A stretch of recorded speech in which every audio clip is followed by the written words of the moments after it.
KindaSound, tuning in for change.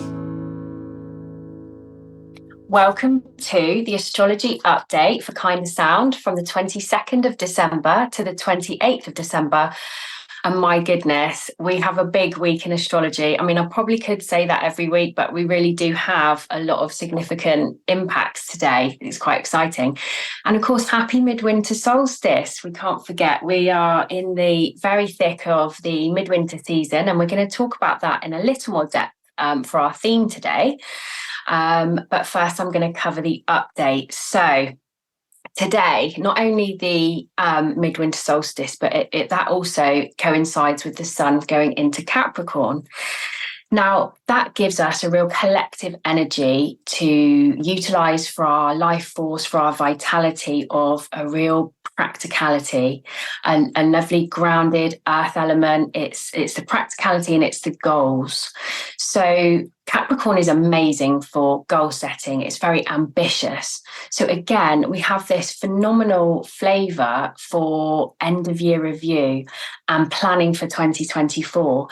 There's so much of that energy around it at the moment. It's just a phenomenal time to really look back and reflect on what's worked well this year, what you'd like to take into 2024, what you'd like to clear out, and what to leave behind and what to expand on. The energy for that is amazing at the moment because of the sun in Capricorn, but also we have Mercury in Capricorn. And today, the 22nd of December, today, Mercury is conjunct the sun. So what that means is the planets are moving close together. And so they have a really significant impact on each other. Their energies blend. And it's in the most significant way with the conjunction because it's very close. So those two planets in synergy are really influencing each other. So we have this, again, this collective energy of being very Capricorn, and of course Mercury also in retrograde. So again, another link back to that review energy, retrospection energy. So, Capricorn knows how to set the goals. It really knows how to be ambitious, so we can utilize that beautiful energy. What Capricorn also teaches us about is putting those action steps in place, however. So, we all know it's one thing to have these goals and dreams, which are absolutely what we need. We need that hope and we need those inspirations and those visions. But Capricorn also reminds us of putting in the work to make them come into fruition, to come into the earth plane, into matter. And Capricorn shows us that through its a zodiac glyph. You've got the mountain goat and it sidewinds up the mountain. And it doesn't matter how long it takes to get there. It doesn't matter the path that it takes. It may wind, but it will reach the top. It has that ambition, it has that drive, and it has the practicality to put the action steps into place to achieve those things. So we can really utilize that energy, which is lovely, grounded earth element as well. We've got some other aspects today and for the week ahead, all quite exciting over the festive period. So another nice aspect today is, and this is quite a quick moving one because we're talking about the moon now. And so the moon is a very quick moving planet. So it's, we have just a touch of this today rather than sort of Capricorn season, as we were talking about the sun going into Capricorn. That's for the whole month ahead. But the moon moves much quicker.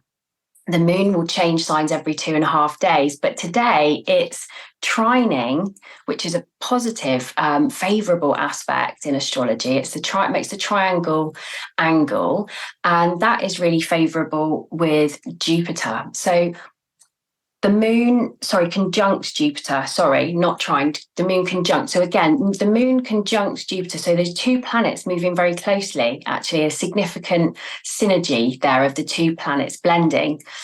So with the conjunction, moon conjunct Jupiter, the moon will be moving very quickly. So, it is just for today, but what we can utilize here is a touch of luck.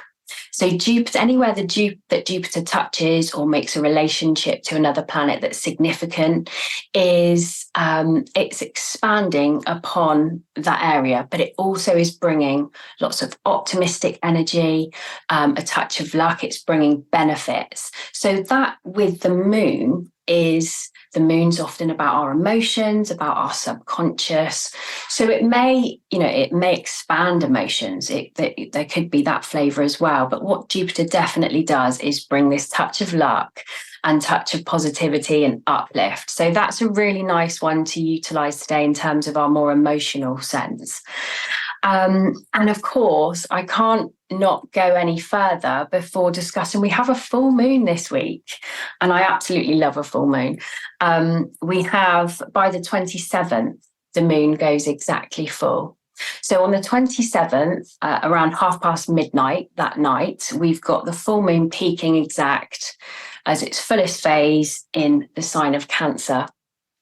Now, full moons generally are an amazing time for release. So we've got, if you think about the full moon coming into its fullest, it's sort of at its, heightened ripeness almost. So it's into fruition.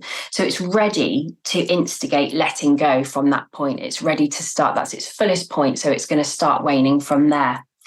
And what we've got with that is an amazing time, again, to clear out. So again, we're linking back to sort of another flavour of the themes of Mercury retrograde, which will still be happening then as well. This review, this what do we want to let go of? And the full moon really assists with that, releasing what no longer serves us. So the full moon, the last full moon of 2023 gives us another opportunity to have a really good clear out. Now, this would be really beneficial, both physically, but also emotionally, because it's the moon and because it's Cancer. So, the moon's really happy in Cancer, actually. The moon, she's in her home sign there. It's all the feels with Cancer. It's a heightened emotional sign. It's a very sensitive sign, very intuitive, and she's very happy in that place, and it's very nurturing. So it's a great time to combine the energy of Cancer with the energy of the full moon and clear out emotionally as well. Let go of what's not serving us emotionally. So it'd be a really great time to sort of work on clearing out limiting beliefs, clearing out, setbacks that you can be aware of, and perhaps start to think about how you might adjust and bring forward a different energy. Now, what's quite interesting is obviously that can sometimes be quite a jump to where we want to be and sort of where we are in terms of tools for, our emotional well-being. This Cancer full moon will really help with that. So the Cancer full moon on the 27th will give us another really lovely dose at balancing our physical and emotional bodies. So Cancer energy is great for self-care. She's very nurturing for others, but she also knows how to adopt the self-care. And that's super important at this festive time. And it's important all the time. So she, the moon in Cancer, it's a very feminine energy. It's very nurturing, and we want to adopt that for ourselves and for others. In terms of tools, it's just quite interesting to think about tools for those kind of things as well. And actually, another show today, one of my shows at 11, I've got a lovely guest, Nikki Owen, and we're discussing metaphysics. And, just for an example, there's some quite nice tools in there where maybe if we're not feeling all the way at the stage of just being able to drop those limiting beliefs, just being able to drop that emotional baggage, maybe not knowing how, Nikki actually discusses some tools. So that's another, if you're interested in adopting some tools and hearing a bit about how metaphysics support that, that's another nice energy and tool to utilize at 11 today. But back to the full moon. So yeah, the full moon, it can heighten things. So it can really heighten, all these areas of Cancer that we're talking about, because it can heighten emotions anyway, being the moon, that cyclical, changeable nature and our very much our emotional nature. And so it can be heightened. It, of course, is illuminated because it's in a direct opposition with the sun, which is how we're able to see the full moon, that reflection of the sun. So again, it's highlighting reflection, but it can illuminate. It can illuminate, all sorts of things. So, what I think is really lovely is it's got this really warm, nurturing, homely, family feel to it, which is all the Cancerian themes. But I'm also just mindful that not everyone has an experience of that over the festive period. So that, you know, it's a lovely placement for family time at Christmas. That, you know, it's lovely for that. But I'm also aware that that's not the experience for everyone. It might not want that, or might not, you know, have that. So I'm also just mindful of how we're really invited to look after ourselves in whatever circumstances we have. And I think the festive period itself can really heighten issues for some people. It can intensify things. There can have been pressures. There can have been, you know, an extra busy time for some that may not be able just to kick back at this time for whatever reason. So I'm just quite mindful of, you know, thinking about the general theme here of self-care. I think it's really important at this time, and you know, how that looks for you. We're all super individual with that, but Cancer certainly knows how to bring that in and to bring that nurturing care in. And I would really welcome you to think about what that is for you. It's really Cancerian as well, that sort of quiet bit in between Christmas and New Year that some people have, that sort of wind down time that can be very homely. And that's very fitting with Cancer energy. And actually, as it happens at this time, it's really in that festive period that can be that quiet bit after Christmas. So that's, you know, quite another interesting bit of sort of synergy that's going on at the moment. It's also a really good time for releasing, but in addition to that, starting anew. And that's also linked into the Midwinter Solstice theme. So we're going to talk a little bit more about that shortly. But really, we've got, again, another theme of this really reflective energy coming up to see what we want to start afresh with and what we want to leave behind. So that's really lovely as well. It's just such a great time for review and for goal setting and moving forwards with the ideas and inspiration that we'd like to start our new calendar year with. We've got a couple of other interesting aspects this week in astrology, and Venus is making quite a feature. So Venus, again, like the moon, not as quick as the moon, but Venus is a fairly quick moving planet. So she spends around three weeks-ish in each sign. And with Venus, so there will be this sense that, you know, sort of more of a flavour for the day rather than the month, or the week. But Venus will be opposite, in strong opposition. So again, really highlighting something head on with Uranus today on the 22nd. So what Venus loves to do is she softens energy. She's very feminine as well, and she'll soften energy into sort of a harmonious place. Venus is all about sort of love, beauty, romance, the things we value. It can be art, you know, things that we find aesthetically pleasing. It may be appearance, it may be that, you know, beauty in the aesthetic appearance sense, but also about the things we find aesthetically pleasing. So, for example, you know, around the home, or things that we value, things that we might collect, art pieces, paintings, you know, that's all very Venusian.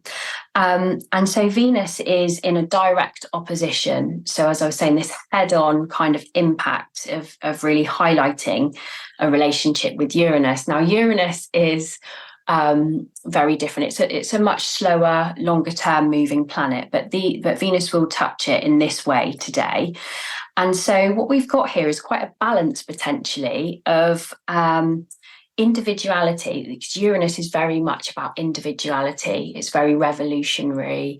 It can be quite unconventional. It's new ideas, it's change, and it can be things quite out of the blue. It can bring those kind of occurrences, which often in the initial outset can be quite disruptive, or they can seem quite chaotic because it can be something quite abrupt or something out of the blue. But what Uranus always serves for our highest good in those instances is it's instigated some change that was necessary for our highest good.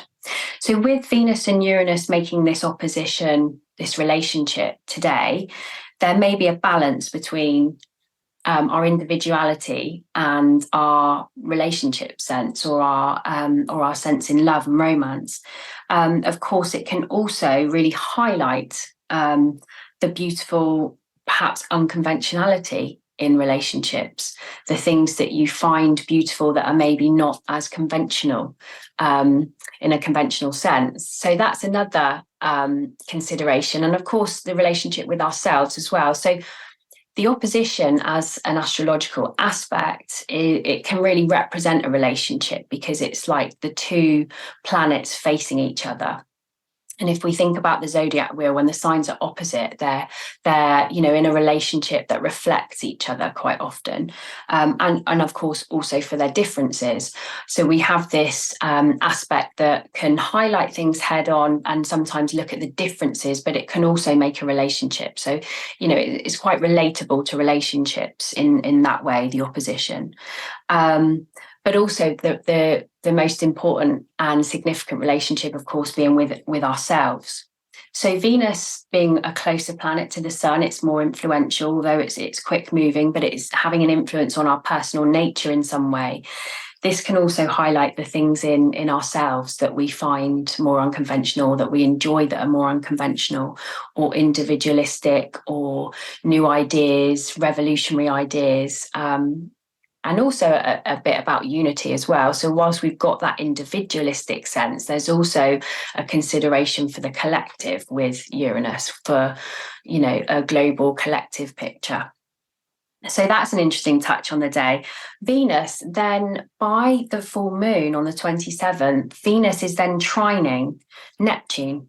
So Neptune's got a soft energy as well, like Venus, but in a slightly different way. So the trine that Venus will be making to Neptune will be, because that's a trine, that triangular angle, that will be making a positive aspect. It's deemed harmonious. It's deemed to be with flow and ease. And so when we've got a Venus trine with Neptune, Neptune's about it's a softening, it's about faith, it can be about spirituality. It can also be a bit of a dissolver. So where we talked about this softening energy of Venus, she's very, feminine, and it's got an essence of love and beauty. Neptune, the way that Neptune kind of softens, it's more of a dissolving. It can be a little bit drawn to illusion energy. So we don't want to become disillusioned in our relationships with others, or with ourselves, or with our sense of values, because as I said, Venus is about values. So that's a little sort of highlight to consider. What Neptune also does, and because it's the trine here with Venus, so that positive flow, Neptune also is about faith and healing as well as spirituality. So it would actually be a really lovely time, like that, a dose, if you like, that day of really lovely healing energy for our relationships and for our more feminine natures. So what we just don't want to do is sort of have rose-tinted glasses on.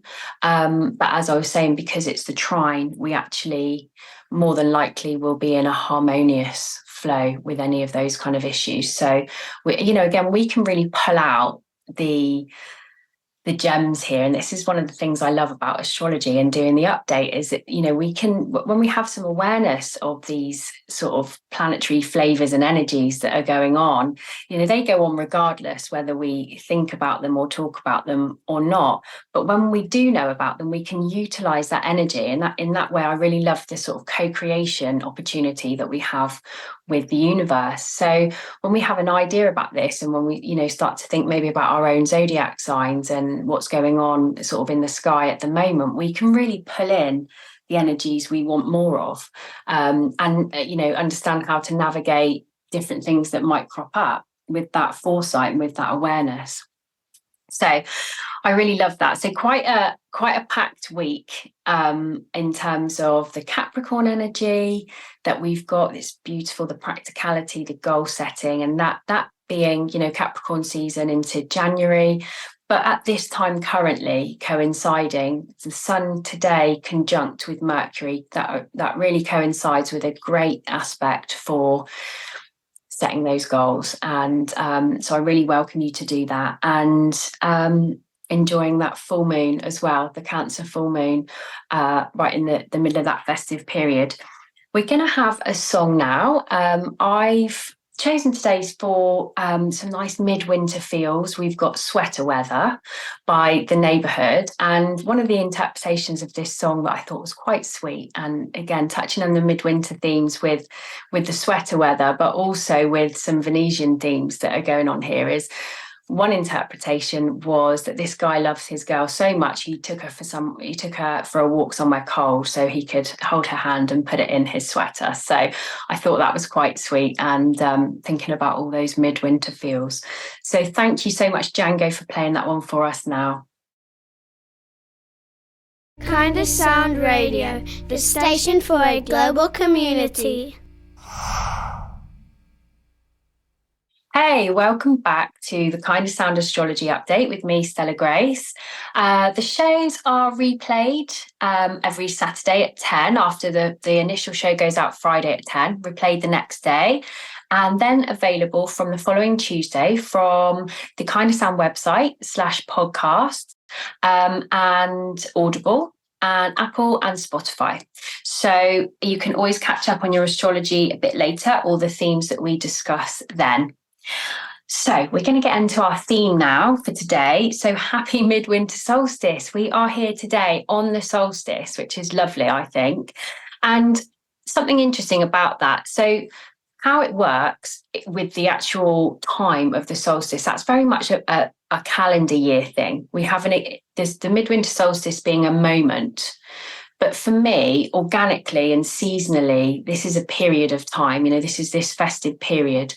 And so we've actually already had the exact moment of midwinter solstice. It was at 3:27 a.m. this morning at that exact point in terms of the calendar, the clock. But what we've got over this period, because it's a really energetically significant influence at this time of year, that we're very much running around for the most of us, we're running around on a calendar, the time calendar of the year. And actually, in terms of the seasonal wheel of the year, this is very much a downtime. The midwinter is a significant access point on that seasonal wheel that's all about sort of cultivating this inner resourceful and homely time, which is, can sometimes be contradictory to the things that we're running around doing in this busy, in our busy lifestyles. But we've got this midwinter point. It's opposite, of course, the midsummer solstice, and the other two access points in terms of the seasons, we've got the spring equinox and the autumn equinox. So how midwinter fits in, it's the shortest day of the year. We have the least amount of light, but actually what's really inspirational and I find quite heartwarming about the midwinter solstice period in the year is it's a real time of hope. Like significantly, it's a time of hope because we've got this real sense of the new beginnings ahead when we're looking towards the spring equinox, and with that being dynamic energy and much new life. And at the moment, we've got kind of like an incubation period, but heading towards that. And so traditionally, the sun is in its rebirth state from today onwards. So I personally find it always really exciting that from today the days get longer as well. I think that in itself is really inspirational and uplifting, and that movement towards warmer, brighter times is lovely in itself. And also if we're talking about the traditional seasonal wheel of the year in terms of the cycles, we're in this rebirth cycle because following one of the last significant points in the seasonal wheel of the year, Samhain, was we were kind of stripped bare, if you like, in terms of that's very much the death cycle of the year. And that's a time, where everything's kind of coming to a close in terms of the death cycle of the crops and all of, the downtime that's now required before that new life starts again. So I actually think it's a really lovely time following that death cycle at Samhain. And what we see in the midwinter traditionally is a wrapping of the evergreen. Now, I was reading this morning a bit from the book linked to one of my favourite tarot decks, the Greenwood Tarot, which is very much based on the seasonal wheel of the year. And the idea that this ancient map, really, the seasonal wheel of the year is like an ancient map with much wisdom for supporting how we sort of grow and thrive and survive as humans and living off the land as it would have been. And so the actual evergreen at this point is really significant because we're sort of thinking about being more hermit-like. We're wrapped in the evergreen at home like a green cloak. And interestingly, from this text, it was saying that the traditional Father Christmas cloak was actually green to represent the evergreen of this time of year, which I thought was a really interesting point to think about if we, take things back to ancient wisdom, ancient texts, and sort of how, we've got these different ideas that have transpired over the years. So it's just really interesting to think about how significant traditional meanings are and the impact that they can have for our consideration at this time. We've got, also a time of, to me, we can reconsider this period of darkness. So like I was saying, it's the shortest, darkest day. But again, within darkness can be a real stillness, actually, and a peaceful nature. And so I guess really my invitation today is around, again, this energy of going within. It's again, more reflective time. It links in with the astrology of the Mercury retrograde currently. It links in with the themes of end of year review. And so this real going within period. And actually, it's linked to that as a theme was linked to my sense of the next song we're gonna have. It's called "Snow" by the Red Hot Chili Peppers, and I must admit, I think Anthony Kiedis has a different meaning behind this song, and I think it's actually about his drug use. But what's really spoke to me is the relevance for this time of year, and what he's saying is about going within. And, we don't have to look in other places to do that, but we're very conditioned sometimes to do so. And I think actually this day and this energetic period of certainly over this week is a real invitation to, access the gifts within and the tools within, and to slow down and to retrospect and enjoy time at home or time within a bit more. So enjoy your midwinter solstice, enjoy your festive week in however that looks for you. And I thoroughly look forward to seeing you next week on the KindaSound Astrology Update at 10 o'clock every Friday. And we're going to hear "Snow" now by Django, playing that one now. Thank you, Django.